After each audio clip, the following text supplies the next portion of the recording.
ও হো হো, সব দিকে পাহাড় হওয়ার কারণে, সবুজ হওয়ার কারণে দেখতে একই রকম মনে হচ্ছে, কিন্তু এই জায়গাটা অনেক বিস্তৃত জায়গা। পায়ের ছাপ সেটি দেখা যাচ্ছে, আর হাতিও হতে পারে। আসসালামু আলাইকুম এভরিওয়ান, আজকে আমি এসেছি বাংলাদেশ প্রাণী সম্পদ গবেষণা ইনস্টিটিউটের আঞ্চলিক কেন্দ্র নাক্ষ্যংছড়ি বান্দরবানে। এটি হচ্ছে বাংলাদেশ সরকারি অর্থায়নে একমাত্র গয়াল ফার্ম। সো এটার ভেতরে কি কি আছে সব আপনাদের দেখাবো, আসুন আমার সাথে। এর ভেতরে ঢুকছে, আর এটার ভেতরে হয়তোবা উঁচু করে দেওয়া আছে যাতে কোনো ছাগল গরু কিছু বের হতে না পারে।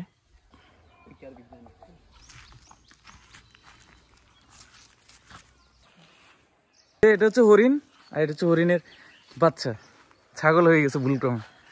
এখন আমরা প্রবেশ করছি গয়াল বা মিথুন ফার্মে। দেখি এখানে কয়টি গোয়াল আছে। যে এটি হচ্ছে গয়াল, দেখতে গরু সদৃশ। এই যে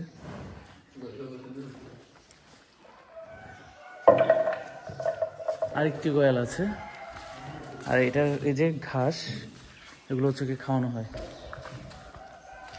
দেখতে পাচ্ছেন বিরাট সাইজের, কেমন বোঝা যাচ্ছে আমি বুঝতে পারছি না, এদের সাইজ বিশাল। এটি মূলত হচ্ছে মাংস এবং ওদের যোগান দেওয়ার জন্য। ও হো হো, সিং ধরাতে মেবি ফিল পায়নি।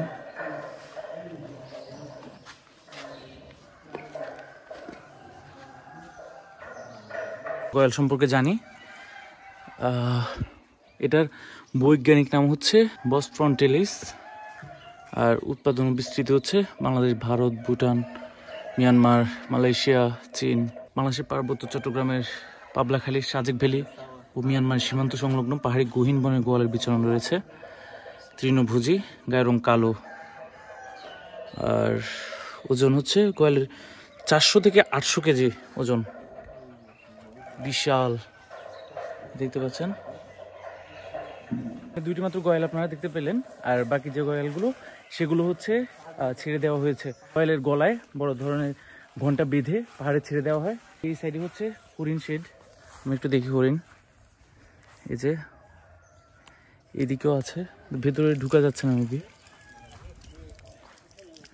হরিণ, আর বাইরে একটা ছাগল আছে, ছাগলটা দেখতে হরিণের মতো। যে এটাই হচ্ছে গয়াল ফার্ম, আর এগুলোকে হচ্ছে সকালবেলায় ছেড়ে দেওয়া হয়। আপনারা দেখতে পেলেন দুইটি মাত্র গয়াল হচ্ছে ছিল, আর এই যে গহীন জঙ্গলে চলে যায়। আর এগুলোর গলার মধ্যে বড় বড় ঘন্টা বাঁধার কারণ হচ্ছে যাতে এগুলো যে যারা থাকেন তারা কিন্তু যাতে খুব সহজে এটি খুঁজে পায়। এগুলো কিন্তু খুঁজে পাওয়া যায় না, মানে গহীন জঙ্গলের দিকে চলে যায়, পরে হচ্ছে তাদের ঘন্টার আওয়াজ শুনে শুনে তাদেরকে খুঁজে ফার্মে নিয়ে আসা হয়। এটি যেহেতু প্রাণী সম্পদ গবেষণা কেন্দ্র, সো এখানে শুধুমাত্র গয়াল না, বরং এখানে গরু, ছাগল, হাঁস, মুরগি, এরপর হচ্ছে হরিণ দেখতে পেলেন আপনারা, এরপর ছাগল, ভেড়া, সব ধরনের, মানে হচ্ছে এক কথায় সব ধরনের প্রাণীর প্রজনন, তাদের বৃদ্ধি, উৎপাদন বৃদ্ধি, রক্ষণাবেক্ষণ বা সব কিছু নিয়ে এখানে গবেষণা করা হয়। আমরা হচ্ছে এখন গরু দেখতে যাব। আমাদের গয়াল দেখালাম, সেখান থেকে নিচে নেমে এসে তারপর যে পাহাড়টি দেখালাম সেদিকে এগোচ্ছি। এটি হচ্ছে ঢালু, সো থেকে নিচে থেকে নামছি। আমার পেছনে যে ঘাসগুলো দেখতে পাচ্ছেন, এগুলো হচ্ছে প্রত্যেকটা ঘাস কিন্তু সম্পূর্ণ ডিফারেন্ট। দেখে একই মনে হলেও কিন্তু আসলে এক না, এগুলো হচ্ছে প্রত্যেকটা ডিফারেন্ট ঘাস। আর এগুলো হচ্ছে তারা গবেষণা করে তারা হচ্ছে বিভিন্ন জাত আবিষ্কার করেছে, আর এগুলোর মধ্যে হচ্ছে প্রচুর পুষ্টিগুণ সম্পন্ন উপাদান থাকে, যেটি হচ্ছে তারা গবেষণার মাধ্যমে তারা ফলাতে সফল হয়েছে। আর এগুলো কিন্তু কৃষকদের তারা দিয়ে থাকে যাতে হচ্ছে তারা তাদের গবাদি পশু পালনে আরও বেশি উৎসাহিত হন। সো আমি হচ্ছে এখন যেখানে হচ্ছে গয়াল চরে, এখানে নিচে চলে এসেছি। এই যে জঙ্গল, এর ভেতরে ঘুরলে হয়তো পাওয়া যাবে, কিন্তু এই দিকে মেবি আর যাওয়া সম্ভব হবে না। এই যে ওই সাইডে হচ্ছে গয়ালগুলো থাকে, অ্যান্ড তাদের ঘন্টা আওয়াজ শুনে হচ্ছে খামারে যে সমস্ত লোক কাজ করেন তারা হচ্ছে তাদের খুঁজে বের করে। জায়গাটা কিন্তু খুবই রিল্যাক্সিং অ্যান্ড খুবই সুন্দর। বাইরে কিন্তু অনেক গরম, প্রচুর রোদ, তারপর এখানে খুব শীতল অনুভব করছি।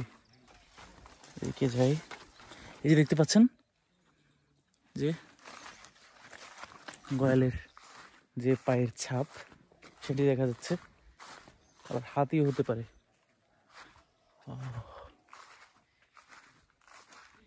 তো আমরা এখন এসেছি এই যে গরুর শেডে, আর এই শেডগুলোতে পাওয়া যায় হচ্ছে আরসিসি বার, চিটাগং ক্যাটেলের গরু, যেগুলো হচ্ছে শুধুমাত্র চিটাগংয়ে পাওয়া যায়। এগুলো হচ্ছে সম্পূর্ণ সরকারি উদ্যোগে, সরকারি খরচে রক্ষণাবেক্ষণ এবং প্রজনন সব নিয়ে হচ্ছে গবেষণা করা হয়। এই যে দেখতে পাচ্ছেন এখানে হচ্ছে গরুগুলো হচ্ছে চড়ছে, আর এখানে হচ্ছে তাদের যে খাবার খাচ্ছে, তারা যে ঘাসগুলো খাচ্ছে, এর বাইরেও কিন্তু তাদের টাইম মতো খাবার দেওয়া হয়। এর চিটাগং ক্যাটেল জাতের গরু দেখিয়েছি, এগুলো হচ্ছে সেই গরুগুলো।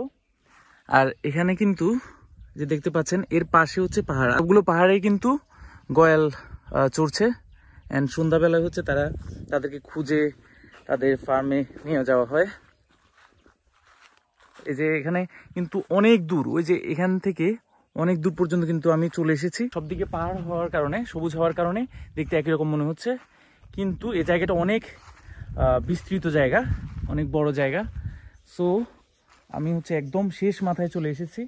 এখন হচ্ছে আপনাদের দেখাবো হচ্ছে ছাগলের শেড। এখান থেকে ছাগলের উপস্থিতি টের পাওয়া যাচ্ছে, এই যে দেখতে পাচ্ছেন। আমি এমন সময় এসেছি যে ছাগলগুলো হচ্ছে বের করে দেওয়া হয়েছে, এগুলো আসলে ছাড়াই থাকে। দেখতে পাচ্ছেন এদিকে ছাগল। আমরা হচ্ছে একটু ভিতরে যাব। এই যে এখানে হচ্ছে তারা হচ্ছে মল ত্যাগ করলে হচ্ছে খুব সুন্দরভাবে নিচে চলে যায়, পরবর্তী পানি দিয়ে ওয়াশ করা হয়। আর উপরে হচ্ছে এই যে দেখতে পাচ্ছেন ফ্যান দেওয়া হয়েছে প্রত্যেকটা শেডে, এখানে ফ্যান আছে।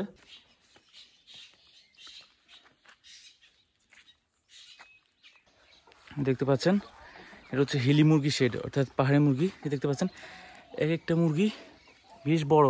সো আজকে ভিডিওটা এখানে শেষ করছি। আশা করছি ভিডিওটা আপনাদের কাছে ভালো লেগেছে। যদি ভালো লেগে থাকে আমার চ্যানেলটি সাবস্ক্রাইব করবেন। দেখা হবে পরের ব্লগে। সে পর্যন্ত সবাই ভালো থাকবেন। টাটা।